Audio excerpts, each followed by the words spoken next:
अभी एक बड़ी खबर आ रही है। लद्दाख में एलएसी पर कोर कमांडर लेवल की बैठक हुई है और उस बैठक में डिसएंगेजमेंट पर एक सहमति बनी है। बहुत बड़ी खबर है। भारत और चीन के संबंधों में इससे काफी राहत मिलेगी। एलएसी पर अब चीन पीछे हटने को तैयार हो गया है।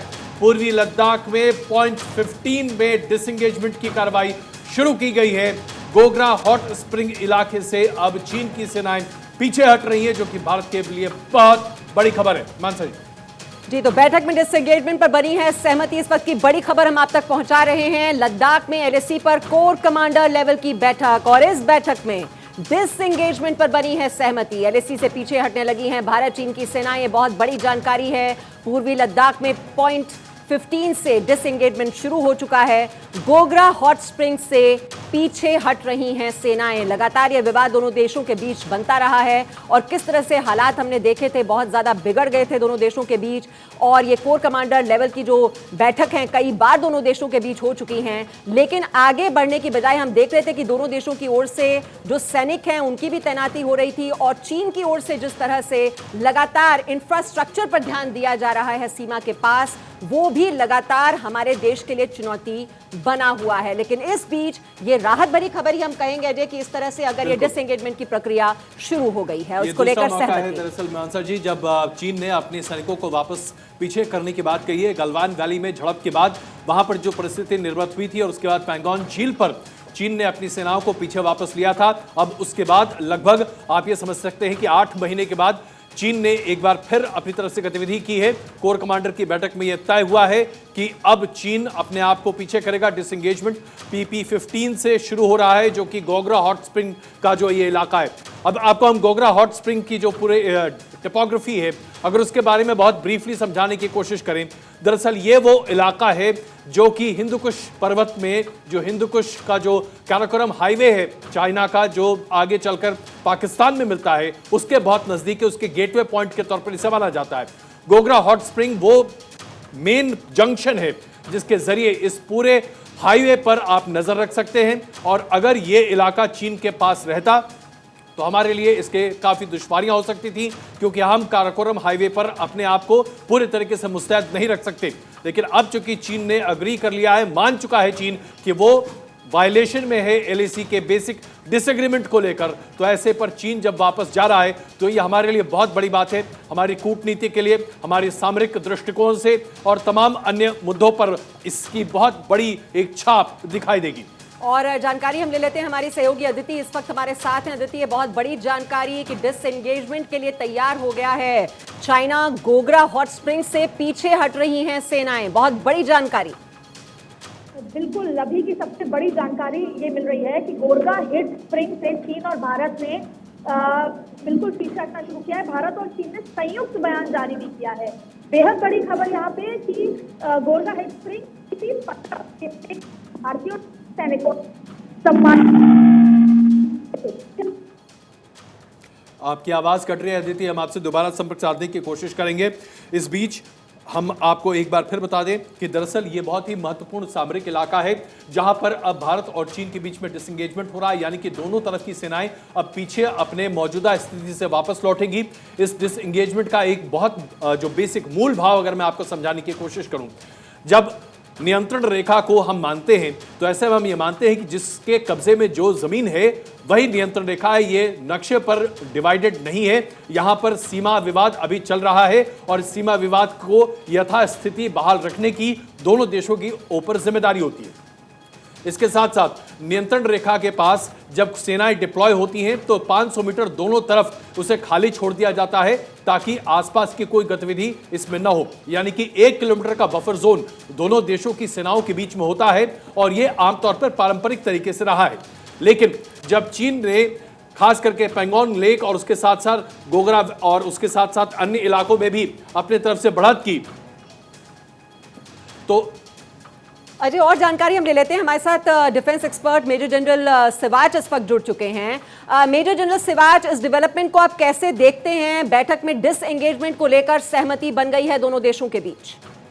देखो, बहुत अच्छी बात है। मैं लगता है कि जो भी लास्ट मीटिंग हुई थी उसके बाद ये क्योंकि हो क्या रहा है, हॉट स्प्रिंग और डेप्सांग से चीन जो है पीछे हटने का नाम नहीं जी। ले रहा। और अभी जब 15 PP15 सिबात साहब आप हमारे साथ है? हाँ, मेरे को आवाज आ रही है, सुन पा जी रहे हो आप? जी बिल्कुल, बताइए, प्लीज बताइए। मैं ये कह रहा था कि ये जो हुई थी 16 कोर कमांडर मीटिंग, उसमें ये बातचीत हुई थी कि जो आपका हॉट स्प्रिंग है और डेप्सांग में फॉरवर्ड मूविंग होनी चाहिए, और ये अभी PP15 से जिस प्रकार से एग्री कर लिया है दोनों देशों ने कि हम डिसंगेज करेंगे, तो मुझे लगता है एक अच्छी बात है। मगर जो सबसे इम्पोर्टेंट चीज है वो है आपका हॉट स्प्रिंग और डेप्सांग। मुझे अभी भी चिंता का है कि क्या चीन डेप्सांग में स्टेटस को मेंटेन करेगा यथास्थिति अप्रैल 2020 की, क्योंकि PP10 से लेके 13 तक हमारी पेट्रोलों को वो नहीं जाने दे रहा, और एक तरीके से वो कम से कम 5-6 किलोमीटर हमारी तरफ है। और सच्चाई है डेप्सांग में उसको स्ट्रेटेजिक एडवांटेज मिलता है, जहां पर वो 1959 की क्लेम लाइन में आया है, क्योंकि यहाँ से वो डायरेक्ट जो है आपका एड्रेस कर सकता है नुब्रा वैली और साइथन ग्लेशियर बाईपास करते हुए DBO को। और इसी प्रकार से ये भारत के लिए भी बहुत इंपॉर्टेंट है, क्योंकि भारत को जो DBO है वहां से आप डायरेक्ट इनके जो जाके जहाजों की मदद से इंजेक्ट कर सकते हो आप चाइना पाकिस्तान इकोनॉमिक कॉरिडोर भी, काराकोरम हाईवे भी और वेस्टर्न हाईवे भी, जो सिंचाई से लाता जाता है। और सच्चाई ये है कि जो असली मुद्दा यही है कि क्या चीन डेप्सांग से वापस जाएगा, और आपका जो हॉट स्प्रिंग से अगर यहाँ से भी अगर वो वापस जाता है, यथास्थिति करता है, तो इससे अच्छी कोई बात नहीं हो सकती।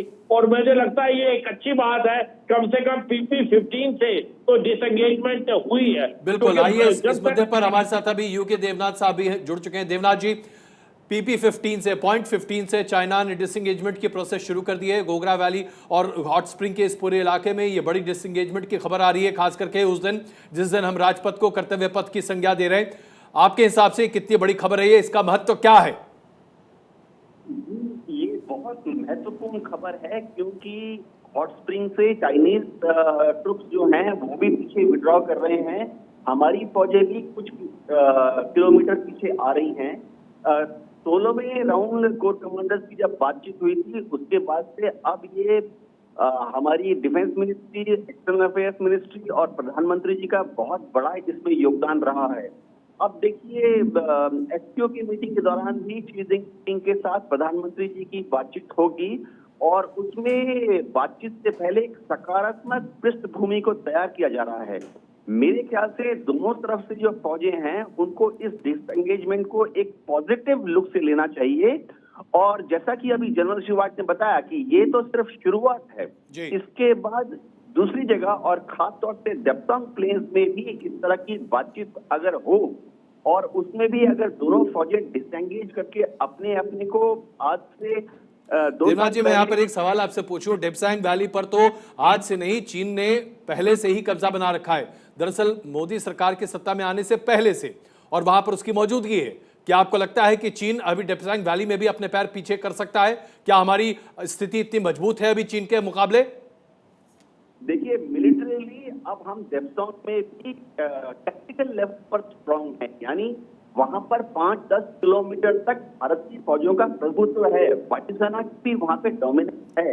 लेकिन मैं आपको बताना चाहता हूं कि पहले ऐसा होता था कि हमारी लॉन्ग रेंज पेट्रोल जब जाती थी तो चीन की फौजें उस वक्त अपने पेट्रोल को कंट्रोल में रखती थी, और इसी तरह से जब चीन की फौजें हमारी तरफ लॉन्ग रेंज पेट्रोल में आती थी डेप्सांग में, तो हम भी उस वक्त अपनी ITBP और अपनी फौजों को थोड़ा कंट्रोल में रखते थे।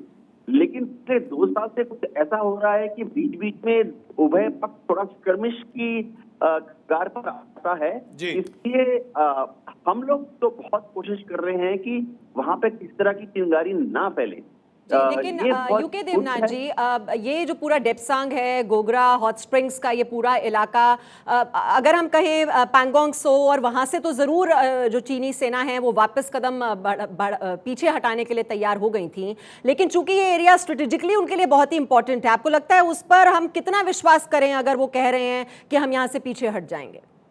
देखिए, डिप्लोमेसी में और इंटरनेशनल स्ट्रेटेजीज में आप दुश्मन के साथ जब बात करते हैं तो पहला कदम है कि आप उस पर विश्वास करें, और दूसरी बात यह है कि विश्वास जो है वो आंख खुली रखकर करें, यानी हमें चाइनीज पीएलए ट्रुप्स और उनके कमांडर पर यकीन करना पड़ेगा, और चीन की सरकार जो रिकंसिलिएशन के जो बीच बीच में छोटे छोटे टोकनिज्म करती है उस पर भी हमें बिलीव करना पड़ेगा। लेकिन हाँ, हमें अपनी जो रिकनेसेंस है, हमारी जो सर्विलेंस है और खासतौर से हमारी जो फौजी तैयारियां हैं उनको टॉप लेवल गियर पर रखना पड़ेगा, उसमें ढिलाई की कोई भी गुंजाइश नहीं है।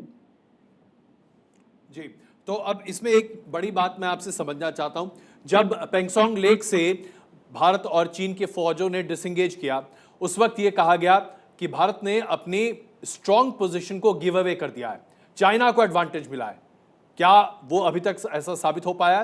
क्या हमने चाइना को एडवांटेज दिया था? और आज जब पॉइंट पीपी से हम देख रहे हैं, पॉइंट 15 से चाइना और भारत के बीच में डिसएंगेजमेंट की बात सामने आ रही है, क्या हम अपने एडवांटेज को गिव अप कर रहे हैं या दरअसल हम चीन पर दबाव बनाने में सफल रहे हैं जिसकी वजह से चीन को बैकफुट पे आना पड़ रहा है? देखिए, एक चीज तो मैं आपको कहूं कि मिलिट्रीली हम चीन पर दबाव बढ़ा रहे हैं, डिप्लोमेटिक लेवल पर भी चीन अब समझ गया है कि हमारी जो डिप्लोमेटिक कदर है उनकी पूरी दुनिया में बहुत पकड़ है और दुनिया के सब देश भारत के पीछे खड़े हैं। हमारी सबसे बड़ी स्ट्रांग पोजीशन ये है कि दुनिया के काफी देश जो हैं वो चीन के विस्तारवादी नीति से परेशान हैं और वो भारत की तरफ टकटकी लगाए देख रहे हैं कि भारत चीन से किस तरह से निपट रहा है। जहां तक वहां पर हमारी फौजें क्या वो टैक्टिकली एडवांटेजियस पोजीशन से पीछे हट रही हैं? Give and take is part of diplomacy. और मिलिट्रीली कई बार ऐसा होता है कि आप एक कदम पीछे आज इसलिए ले रहे हैं क्योंकि आपको मालूम है कि 10 गुना ज्यादा दूसरी तरह का फायदा होगा।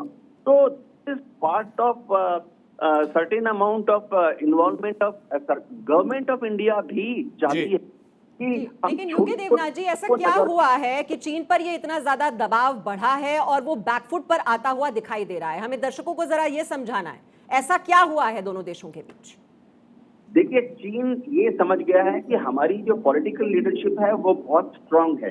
हमने अपने पिछले कुछ सालों में हमारी जो स्ट्रेटेजिक लेवल पर और इंटरनेशनल लेवल पे हमने कुछ डिसीजन ऐसे लिए हैं जिससे कि चीन समझ गया है कि अब वो जमाना गया कि भारत की सरकार या हमारी लीडरशिप पॉलिटिकल लीडरशिप। बिल्कुल, इसमें कोई शक नहीं। देवनाथ जी, मैं यहाँ पर आपको बीच में रोकना चाहता हूँ, क्षमा चाहता हूँ। हमारे संवाददाता अदिति इस वक्त हमारे साथ मौजूद हैं। अदिति, विदेश मंत्रालय की प्रेस विज्ञप्ति सामने आ चुकी है, उसमें यह कहा जा रहा है कि 16 राउंड की बातचीत के बाद भारत और चीन के कमांडर लेवल पर यह तय हुआ है कि गोगरा हॉट स्प्रिंग इलाके के पॉइंट 15 से डिसएंगेजमेंट को आगे बढ़ाया जाए और इससे दोनों देशों के बीच सीमा विवाद में थोड़ी मदद मिलेगी, इससे काफी फायदा होता दिखेगा।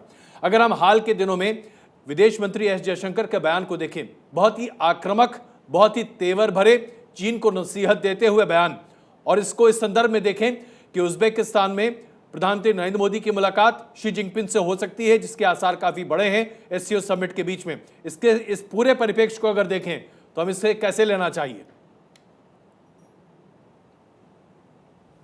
बिल्कुल, आपने प्रेस रिलीज की बात की, उसकी आखिरी लाइन बड़ी इंटरेस्टिंग है।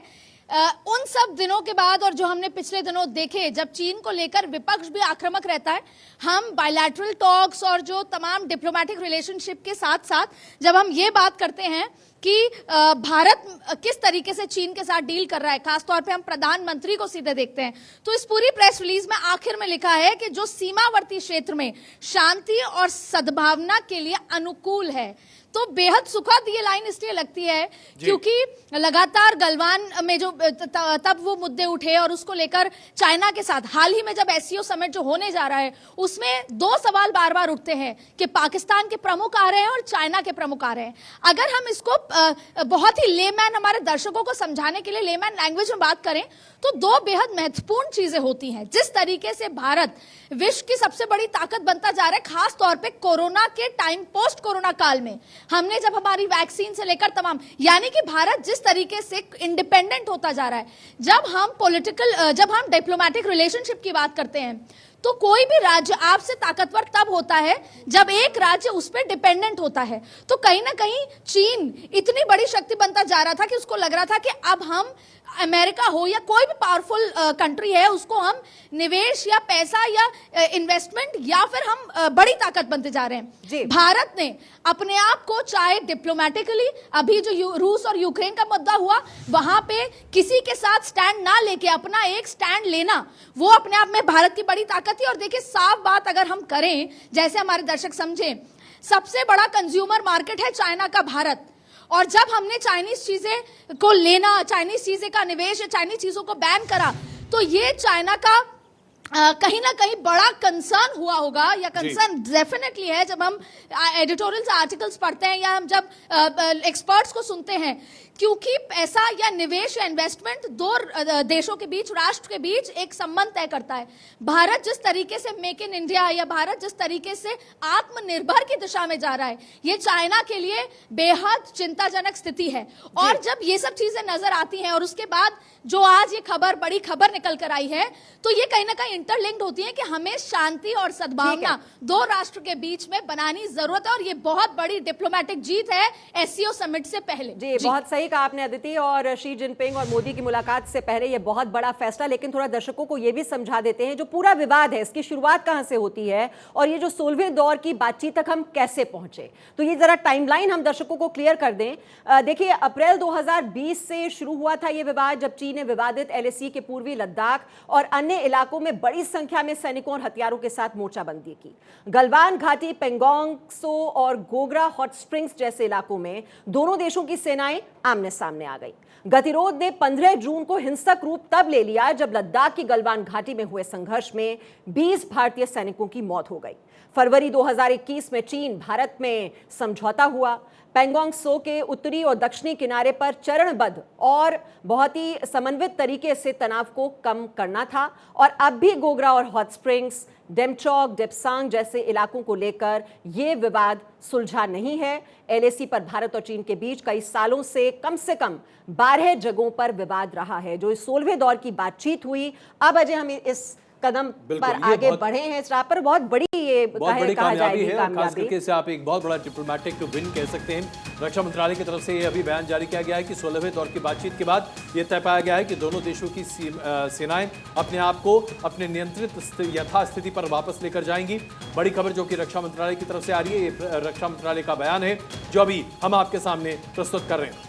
दोनों देशों की सेनाएं सीमा से हटने लगी हैं। डिसएंगेजमेंट से सीमा पर शांति बनेगी, रक्षा मंत्रालय का यह बयान जो अभी आपके सामने हम प्रस्तुत कर रहे हैं। तो खास करके तब जबकि आज हम राजपथ को कर्तव्य पथ के तौर पर जानेंगे और इसके साथ साथ पूरे देश को एक नई मिसाल मिल रही है। पूरा का पूरा जो कॉम्प्लेक्स है वहां का चेंज हो रहा है। और उस दिन जब ये बात सामने निकल कर आती है कि भारत और चीन के बीच में सीमा विवाद को लेकर काफी कुछ बदलाव होता हुआ दिखाई दे रहा है, तो इससे काफी बदलाव दिखाई देगा। और हम अब कर्तव्य पथ के ऊपर चल रहे हैं। प्रधानमंत्री उससे पहले अजय, पूर्व एयर मार्शल पीके श्रीवास्तव जी भी हमारे साथ जुड़ गए, उनसे भी इस पर एक कमेंट ले लेते हैं क्योंकि बहुत ही अहम हमें से बता रही है, डिप्लोमेटिक विन है। और पीके श्रीवास्तव जी, ये जो बैठक हुई है और सहमति बनी है और गोगरा हॉट स्प्रिंग्स से वापस जाना दोनों सेनाओं का, आप इसे कैसे देखते हैं? कितनी बड़ी कामयाबी?